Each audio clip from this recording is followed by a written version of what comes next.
Welcome to In China with Michelle Zhou. Manufacturers have long known China to be a leader in their industry, but now the world is recognizing China as a business center for companies, market traders, education, and artists. It's no wonder that the economy has grown to be the world's second largest. In our program, you'll learn from the thought leaders and professionals who have lived in both the U.S. and China and continue to do business there. Now, here is your host, Michelle Zhou.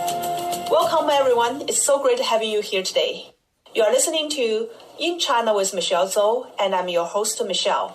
I'm the founder and CEO of Pacific Technologies Consulting Group. We help American and Chinese organizations learn from each other, bridge their needs, and grow their businesses internationally. You can contact me at our company website, ptcgconsulting.com, and I welcome you to connect me on LinkedIn. Today, we have Mr. Karl Weaver on the show with me.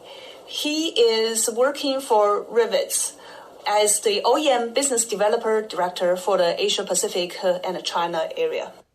He is a public speaker and very well known in the Chinese community in the US, and he is a technology and evangelist for the Western world to China. Well, welcome to the show, Karl. Thank you, Michelle. I appreciate coming. It's very interesting. Yeah, I did a very brief introduction about you, but I think it's better you introduce yourself to our audience and especially your special connection with China over those many years. Thank you. So yes, I have actually been involved in the Chinese world for 37 years. My career started in Taiwan, where I received a scholarship to study Mandarin, and I studied Mandarin under scholarship 3 years, and then I worked in the microcomputer industry in Taiwan for 7 years. And then I came back to America, and then I really started my career with China, which is working for a company called Zetron, and I just jumped on board in early 1993, and we were selling millions of dollars of land mobile radio communications equipment to China. So I had to learn simplified Chinese after spending almost a decade learning traditional Chinese.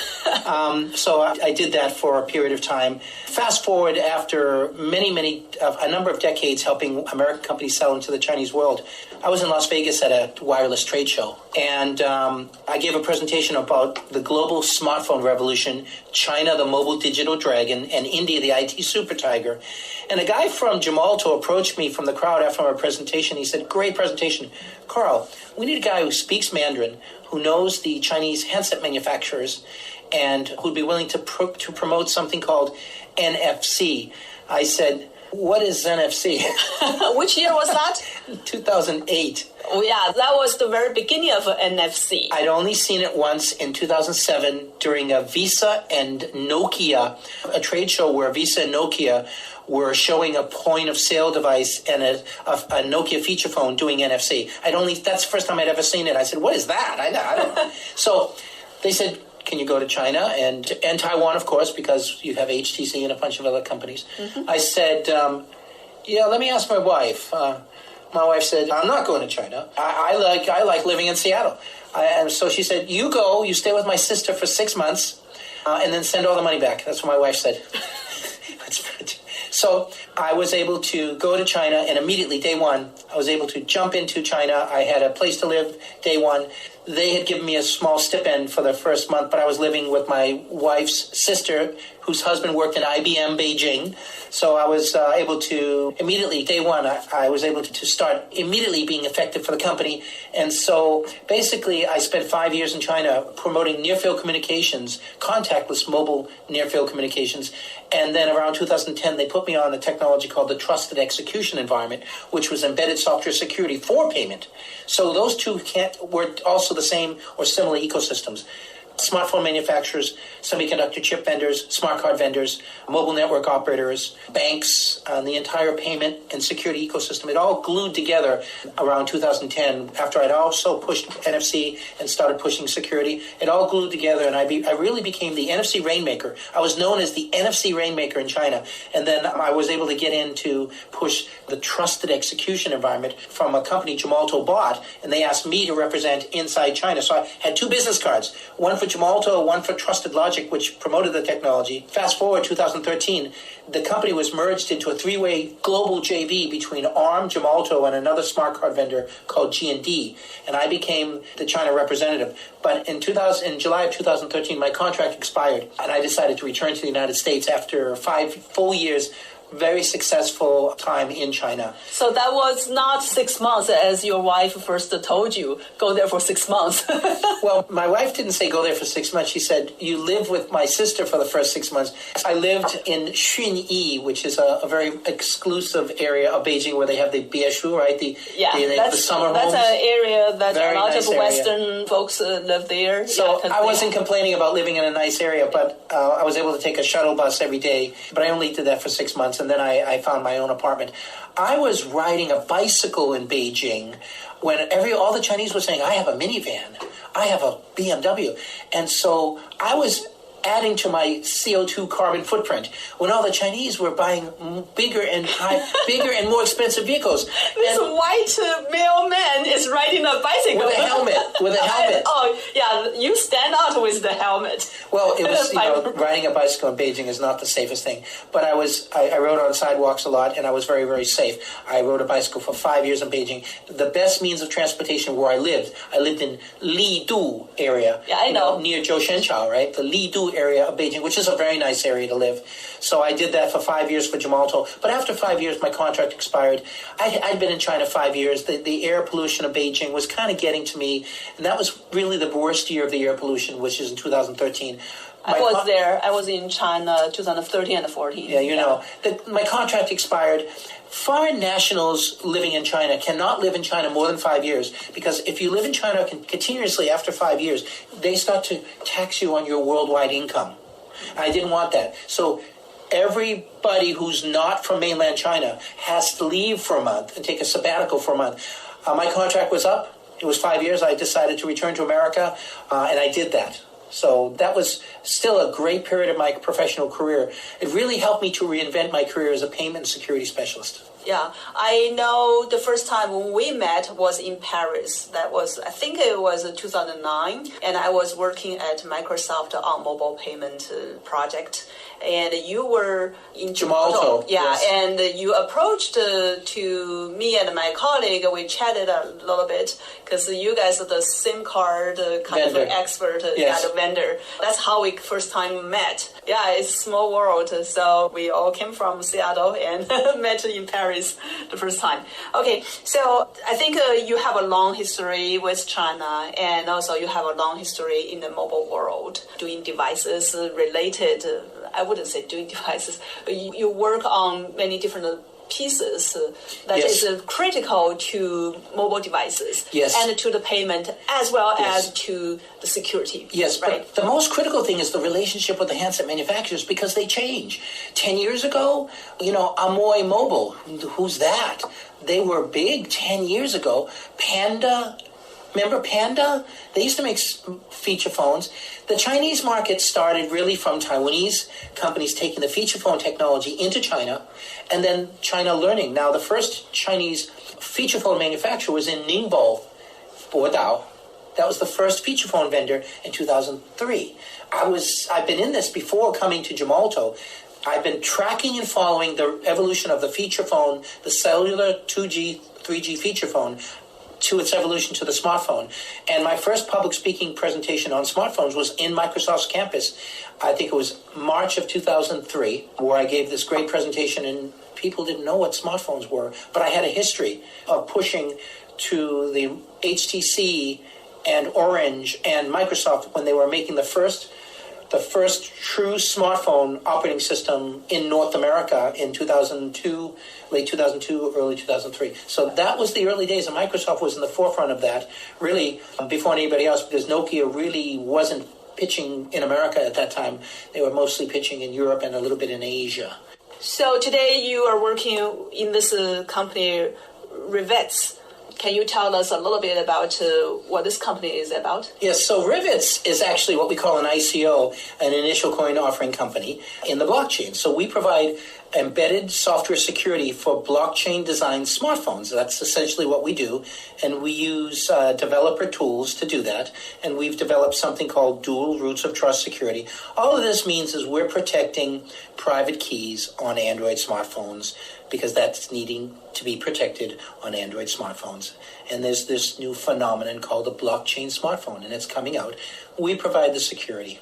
So you guys are really cutting edge in the very, very front. It's painful to be a cutting edge vendor because you have all the arrows in your back because nobody knows what the technology is. Nobody knows what you are talking about. and you give a public speaking presentation in a conference and people just say, yeah. I said, do you understand? Yeah. Do you really understand? No. And that's very common in China because people in China are very shy to ask questions, So this is not the right section to talk about this, but I have figured out ways to get the Chinese people to open up during my public speaking. We will talk about it a little bit later. Yeah. Okay, this piece. So now let's take a quick break. We will come back to talk more about the China market. Sure. Right? Especially on the mobile payments market, which you are an expert in from the beginning to today, right? I've been involved in the very beginning of what we call mobile payments in the world today. I'm so fortunate. Yeah. Okay, we will hear more about that from you after the break. Are you interested in expanding your business to China, but don't know how to start? Are you wondering how to grow your sales in the China market and win over competition? Meet Michelle Zhou and her team at Pacific Technologies Consulting Group. Our consultants are U.S.-China experts and have all lived and worked in both the U.S. and China, with many years' experience in market entry strategies, management, and execution. We can help you find the right partners, develop opportunities, and grow your business in China. Please visit ptcgconsulting.com today.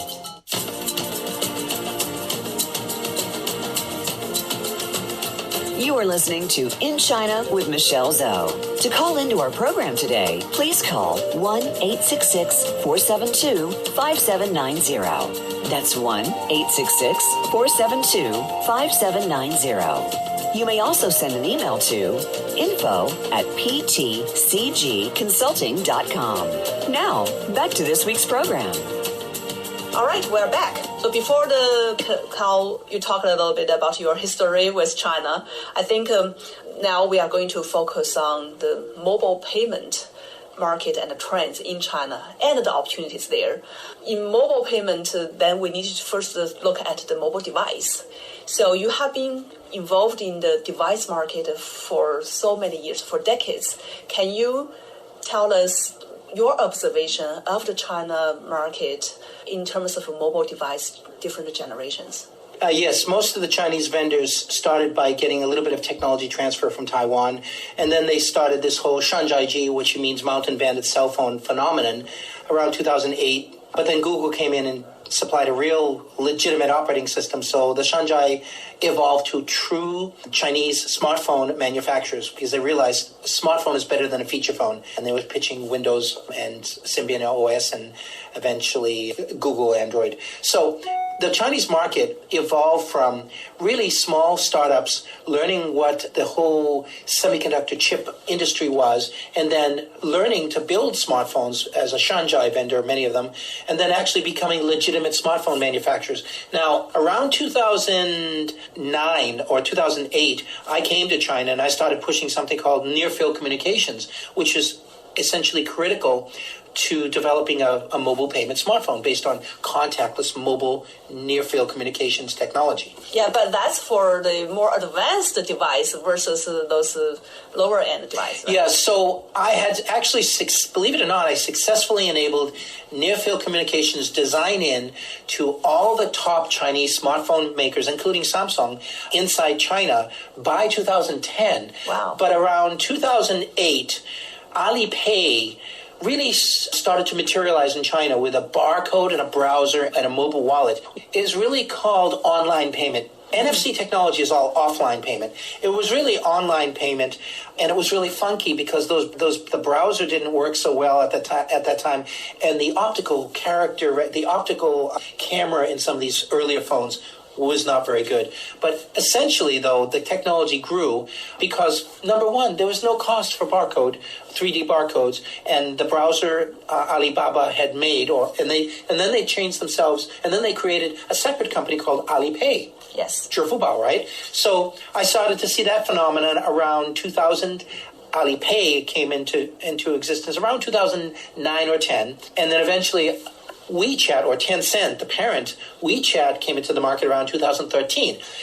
I saw that all the NFC technology that was actually already designed into the phones, to the point-of-sale machines, to the debit cards and to the credit cards in China, all that had used what we call contactless NFC. And on the mobile device, it's contactless mobile NFC. So the technology was already there. It was already standardized in the subway systems and in various what we call control access, like going into a building, you use the NFC to get into the building. But I saw that Alipay and WeChat, which was it's a chat app, they had a better model, an easier model, a simple model in order to crack and scale mobile payments, because the NFC technology was controlled by the smartphone vendors, the banks, and the operators. And operators and banks traditionally never get along with each other. However, Alipay came in, and they were a third-party payment mechanism. And they were very aggressive. Alipay came in 2010, and by 2013, WeChat said, well, I must add a wallet to my chat app. And so I was pitching NFC technology and embedded security for those 5 years. At the end of my tenure, 5-year tenure, I said, you need to watch about. I said to my company, Gemalto, I said to China UnionPay directly to them, I said, you need to be concerned about these third-party payment platforms because you've invested so much money in near-field communications technology that these guys are a real possibility to overtake you because they were very aggressive. They had very light rules as a third-party payment platform. They didn't have the rules that people in the West like PayPal have. They didn't have all those requirements. So they were able to scale at a tremendously frightening rate as far as UnionPay. The banks were concerned, a frightening rate. Okay. Exactly, and they don't require people to have those NFC-enabled devices. Right. It's very low-end smartphones can do it. Yes, low-end smartphones can do it. All you needed was a barcode and a browser, and you attached or you downloaded a simple mobile wallet that was all online. The caveat there is that, as you know, with NFC technology, if you turn off the phone, the NFC uses induction, so it will still work. But barcode, you have no power. Yeah, it doesn't work. You need to be connected on the internet. I was recently in Shanghai, and I was watching a lady using the most advanced Huawei phone with a barcode, and maybe it wasn't a Huawei phone, but she was going into the turnstile in a subway, and I saw her going like this, and she's like, it looked hilarious to see. She was using the barcode to try to scan the reader inside of the terminal or the turnstile in the subway, and it wasn't working, and I'm going, I have those experiences going to Qdoba down here in Woodinville.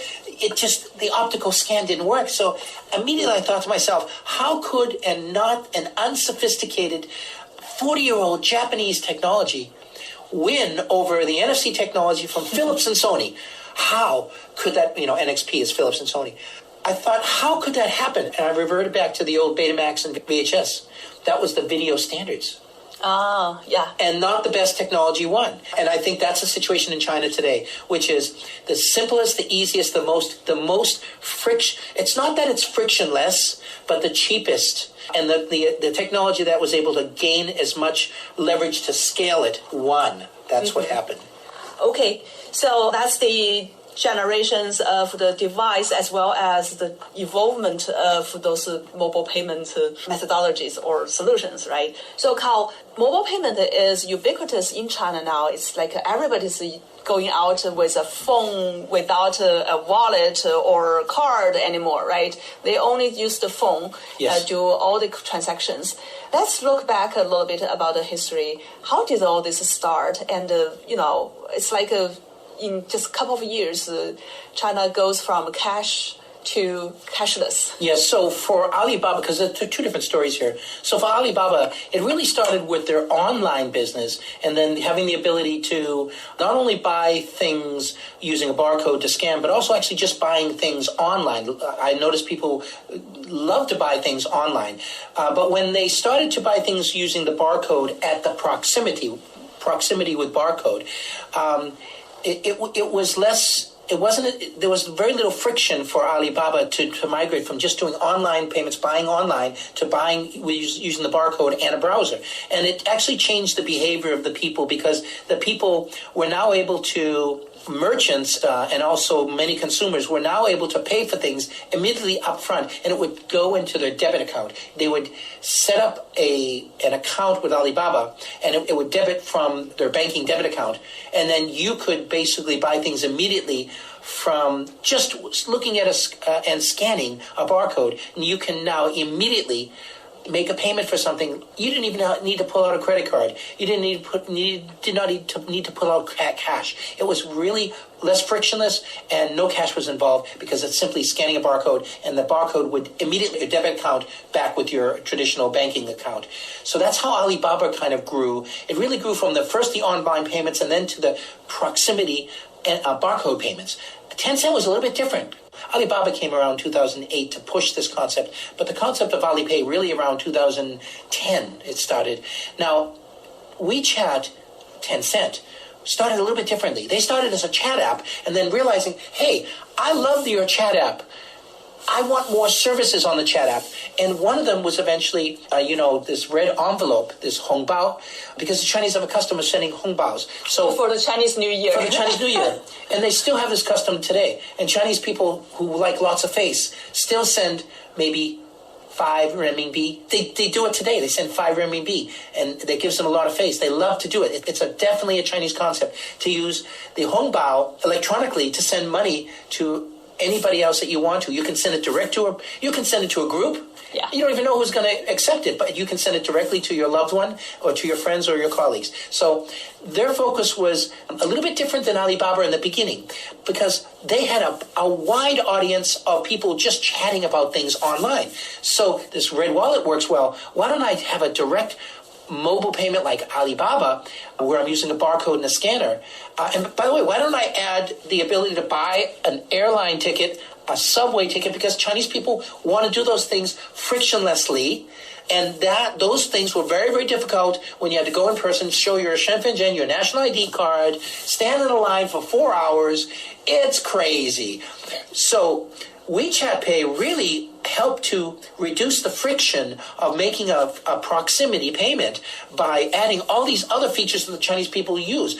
Going to the barbershop, going to the store to buy groceries, going into the subway to buy a subway ticket. All of these services were now being attached to WeChat Pay, part of WeChat, the chat app. And so basically, these two companies were starting to compete with each other. It wasn't too long before they captured at least 80% of the whole market. And at this point in time in the world, they have at least, I'd say 95% of the entire market. The other part would be the NFC portions. So it was because these two e-commerce giants understood the needs of the Chinese people.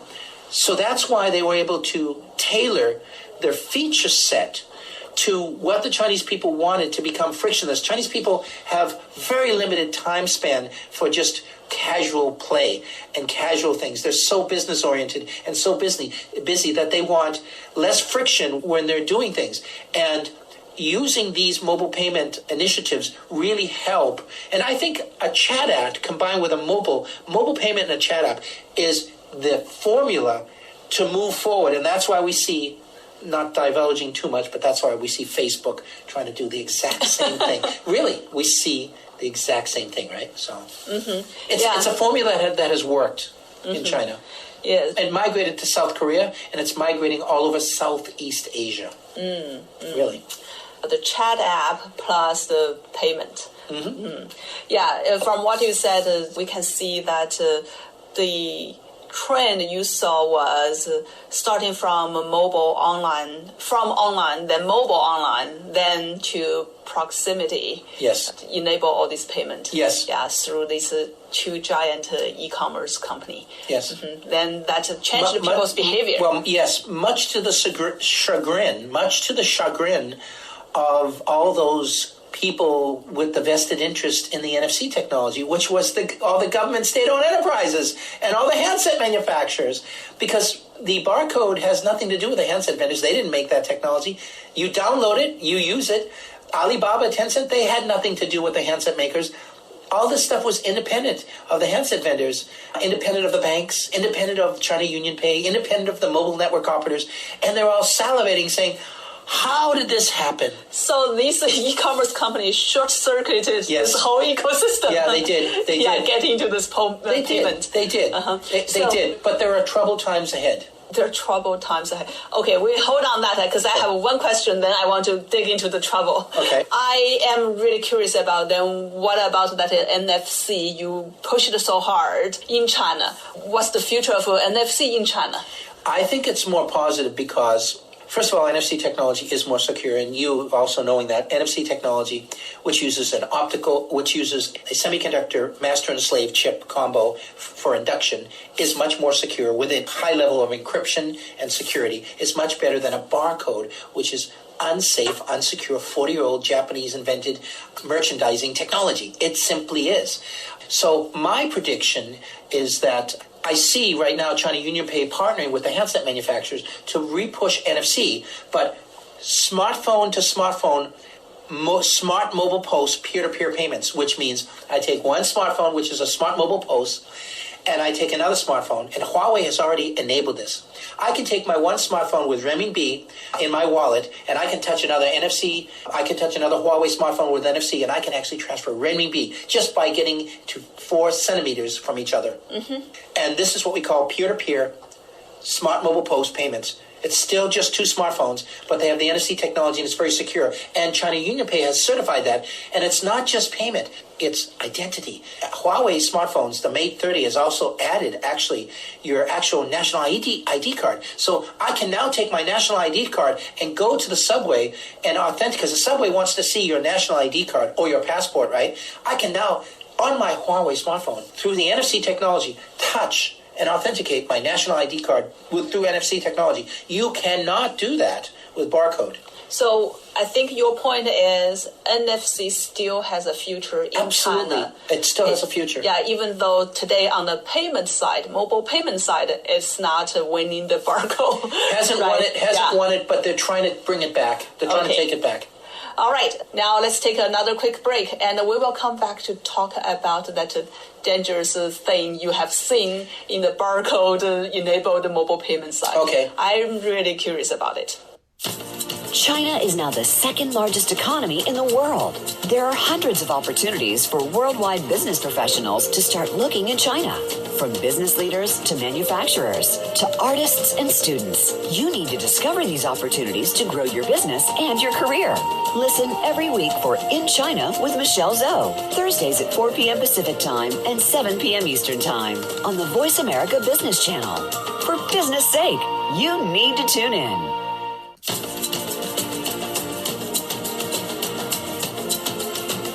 You are listening to In China with Michelle Zhou. To call into our program today, please call 1-866-472-5790. That's 1-866-472-5790. You may also send an email to info@ptcgconsulting.com. Now, back to this week's program. All right, we're back. So, Karl, before we took the break, you kind of planted a seed. You said there's a danger coming, or there's a danger in terms of the current solutions in mobile payments in China, which is barcode-enabled solutions, right? Yes. And can you tell us more about it? I'm so curious about it. Well, yeah. Barcode technology is not safe and secure. I can create a sticker for a barcode and when you scan that, I can have that barcode scanned to my malicious website where I can have malware waiting to download onto your smartphone. I can take that sticker and put it right in front of a 7-Eleven point-of-sale device because it's nothing but a barcode to scan, right? And then I can, or any other vendor, and I can create malicious barcodes and I can steal all your money online. Hackers are doing this in China right now. It's a nightmare. So upfront security is not good enough for barcode. The optical scanning distance and range and sensitivity of the scanner It's an optical camera. It's never going to be as good as induction with NFC. So it's just not secure enough. It's never going to be secure enough. Because today, almost every Chinese are using either Alipay or WeChat Pay or both of them at every place. Even in the subways, it's multimodal. It's NFC. We're traditionally NFC, but it's also now barcode with NFC. But as I explained to you, I saw a lady trying to use the optical scanner to scan the turnstile in the subway, and she was there for a minute and backing up the line. People saying, "Come on, move it, lady!" And she's going, "My scanner doesn't work." Okay, so that's painted a dangerous picture here now, right? Yeah, and people in the technology world, they all know this. Everybody knows this. But, everybody had a free ride. They had a free ride. But on the other side, you also mentioned that in order to use this mobile payment, people need to bundle their bank card with that wallet, right? Yes. So, fortunately, on the back end, China UnionPay has always had the great security on the server side. So, really, everybody thinks it's that Alipay and WeChat Pay are these great technology innovations. It's farthest from the truth. It's actually the security apparatus for China UnionPay is guaranteeing that those things actually work because it all has to go and cleared as a payment transaction. As a third-party payment, you still need to go through China UnionPay's servers in order to clear the transaction, authenticate the security of that transaction that is real. That's where China UnionPay's technology comes into play, but you don't see it as the end user consumer. People in the technology world, people on the server side, people in the mobile payment world, they know that it's all UnionPay servers. So UnionPay really had stayed in the background, but we're getting very jealous of all this stuff going on when their technology that they wanted, the NFC, was not winning, and all this third-party stuff, which they had the liability to secure. They had a liability as a banking technology vendor. They had the liability to secure these unsafe barcode payments because there are lots of breaches, tons of breaches, and they went under the radar because nobody wants to talk about a breach. Hell no. Nobody wants to talk about their breach. Nobody will talk publicly, not just in China, but around the world. People don't want to talk about their breaches. But you guys are the security experts. We all know what's going on. Yes, we all know what's going on. So what's the solution? The solution is NFC technology. And as I mentioned before, NFC, I believe, is going to make a comeback with this new Chinese sovereign digital currency. The Chinese are going to promote their own sovereign digital currency probably in 2020, just after Chinese New Year, and they're going to pitch a digitized RMB. That's what it is, a digitized RMB connected to a stable coin. So it's really one renminbi to one of these, they call it DCEP. Digital currency electronic payment. Not a sexy name. I think panda bucks for women and dragon dollars for men is a better term to use, but that's just me. But back to the key point. For the Belt and Road Initiative, for Chinese renminbi to have more power when trying to purchase things like oil and such, it makes better sense for the Chinese government to have their own sovereign digital currency. And the term sovereign is very important here. It's something that they own. It's what the banks own, that they have a two-tier system to decentralize it. Central Bank of China, People Renmin Yinhang, or the People's Bank of China, and Zhongyang Yinhang, the Central Bank of China, they regulate all of the standards, protocols, and then they implement the standards and technology through UnionPay. But they implement the standards and they push it down to the banks, but the technology still comes through UnionPay for all the banks. What they're going to do is push it down to the citizens so that citizens have another way to invest, number one, another way to build up the sovereign currency for China, the renminbi, and a digitized form. Actually, Apple proved the whole concept that mobile payment, right, can be safe and secure. Apple proved the concept in 2013 with Apple Pay. Yeah. They really proved the concept. And so the people at Renmin Yinhang said to themselves, well, we have an issue with cryptocurrency. We need something more stable, secure than a cryptocurrency wallet being downloaded. So why don't we create our own sovereign digital currency? So around 2014, they started work on their own digital currency. And fast forward to 2019, they announced it officially. When China makes announcements, they don't backtrack on announcements. They're very careful when they make these announcements. Right. They have announced their sovereign digital currency DCEP. They're going to launch it.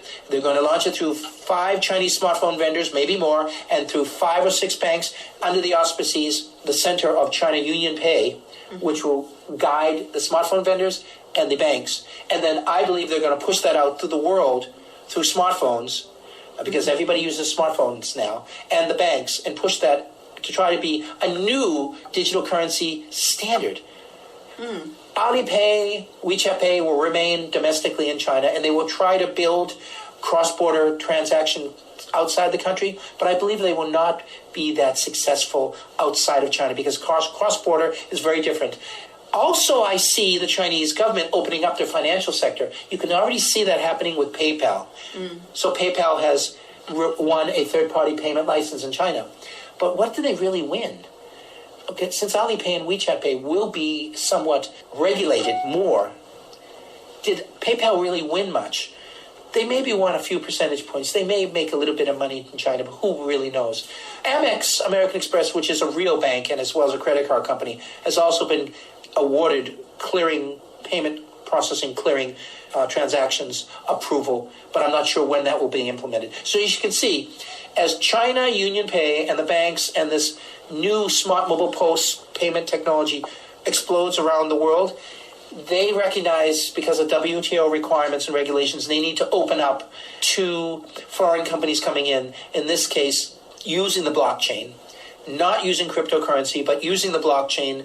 I believe that China will build the world's first nationwide government sovereign digital currency, and I believe many countries in the world are going to follow. I think Mark Zuckerberg of Facebook took a real whiplashing in Congress because they don't trust Facebook, but his concept and his idea made sense. So China's moving forward rapidly with a new digital currency, and a lot of it is for payments, but it also involves the blockchain in a big way. It's just no cryptocurrency, but digital payments with the blockchain, and everything will be, of course, controlled, monitored for the safety. Well, so sounds like the future is changing very soon with this China new initiative of the DCEP. What is the implication to business and individuals? First of all, the whole world needs to take this very seriously, because China is very serious about the Belt and Road Initiative, and they want to push China's sovereign digital currency and really kind of change the standard, which is the US dollar now. And for us, the real key point is security on these smartphones. Whether it's sovereign digital currency, whether it's Alipay, WeChat Pay, it's still software that needs to be protected in tamper-resistant hardware.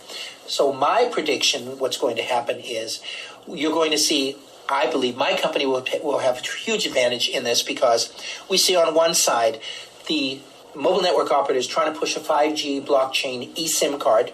It's a removable card, 5G and blockchain. All the great technologies combined together. But it's removable. It goes directly to consumer. On the other side, we see 5 banks, 5 smartphone vendors, and China Union Pay on the other side pushing NFC plus the trusted execution environment. My company sits right in the middle.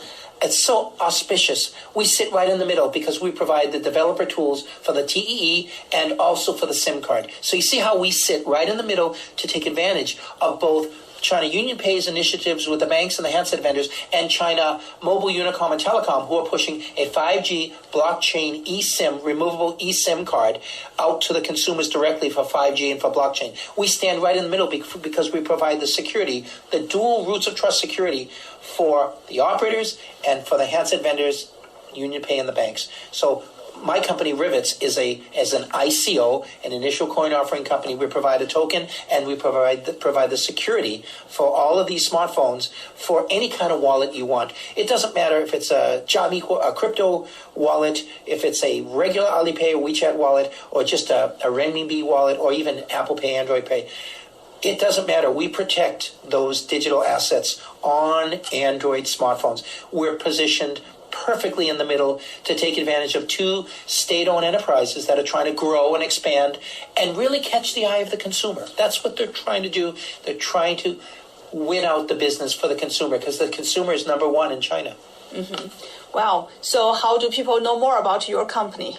Well, I work for Rivets Corp. We're a Massachusetts company with our technology also vested out of our ICO, and our token is out of the Cayman Islands. My name is Karl Weaver. My Chinese name is Wei Kaer. And you can find me on Rivets, which is www.rivetz.com. My mobile is 425-647-9315. My email is kweaver@rivets.com. You can find 200 of my videos on payment and security technologies on YouTube, and about 100 on Youku, which is a Chinese video streaming website, to understand more about our technologies in English and also in Mandarin Chinese. Sounds great. Well, thank you so much for being here with us. Oh, my pleasure. You are listening to In China with Michelle Zhou. I look forward to talking to you again next time.